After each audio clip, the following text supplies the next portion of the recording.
अमरावती शहरात अहिल्यादेवी होळकर यांचा पुतळा बसवण्यासाठी धनगर समाजाच्या नेत्यांनी जागा सुनियोजित करावी, पुतळ्यासाठी लागणारा सर्व खर्च मी देईन, असे विधान राज्यस्तरीय धनगर समाज वधूवर परिचय मेळाव्याप्रसंगी बोलताना संत ज्ञानेश्वर सांस्कृतिक भवन या ठिकाणी आमदार रवी राणा यांनी केले. संत ज्ञानेश्वर सांस्कृतिक भवन या ठिकाणी भव्य असा राज्यस्तरीय धनगर समाज उपवर वधू व पालक परिचय मेळाव्याचे आयोजन करण्यात आलं. यावेळी बोलताना रवी राणा यांनी धनगर समाजाचे समाजाप्रती योगदान व त्यांच्या भावी वाटचालीकरिता शुभेच्छा दिल्या.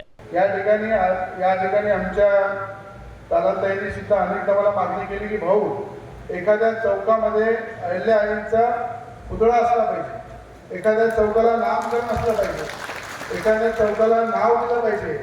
पण मी आपल्याला सांगतो, इथे हेडकर काका सुद्धा सगळे आमचे बांबल सगळे उपस्थित आहेत आणि राजूभाऊ सुद्धा आहे.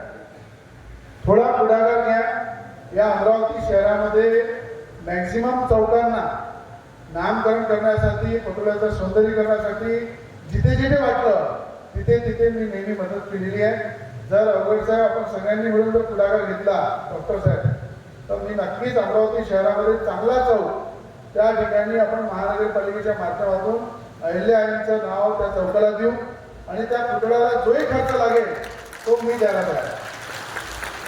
त्या पुतळा बनवण्यासाठी जो खर्च लागेल, छत्रपती शिवाजी महाराजांचा पुतळा मी बसवला, भारतरत्न डॉक्टर बाबासाहेब आंबेडकरांचा पुतळा बसवला, गाडगे महाराज, तुकडोजी महाराज यांच्या पुतळ्याची स्थापना केली.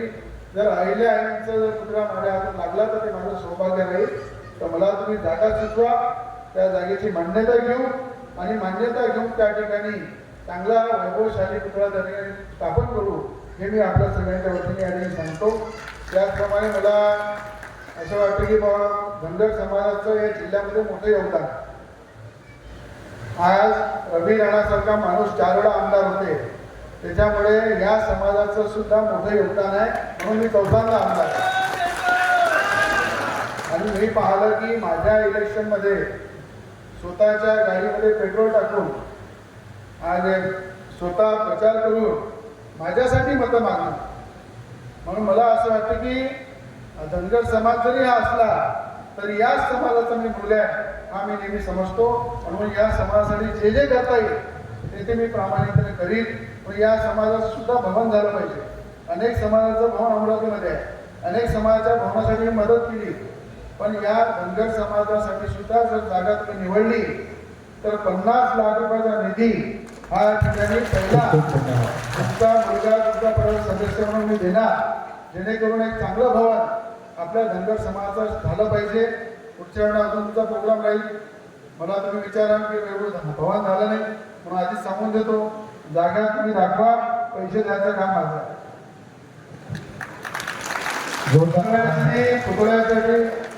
पुतळा बसवण्यासाठी तुम्ही चौकाला नामकरणासाठी पाठपुरावा करा, पुतळा द्यायचं काम माझं आहे. पण तुमच्याकडनं सुद्धा पुढाकार झाला पाहिजे, नाही तर आज तुम्ही भेटायला उद्यापासून भेटाल नाही तर ते काम होणार नाही. आपल्या समाजाच्या काही लोकांना पुढाकार घेऊन त्याचा पाठपुरावा जर केला तर खऱ्या अर्थानं समाजाचे प्रत्येक कामं होतात आणि ते काम केलं पाहिजे, समाजाचं ऋण फेडलं पाहिजे. आणि तेच कर्तव्य एक आमदार म्हणून मी या समाजाचं ऋण फेडण्यासाठी करणार आहे, एवढं आपल्या सगळ्यांना सांगतो. या ठिकाणी आपल्या सगळ्यांना मी मनापासून शुभेच्छा देतो. जय हिंद, जय महाराष्ट्र, जय वंदना.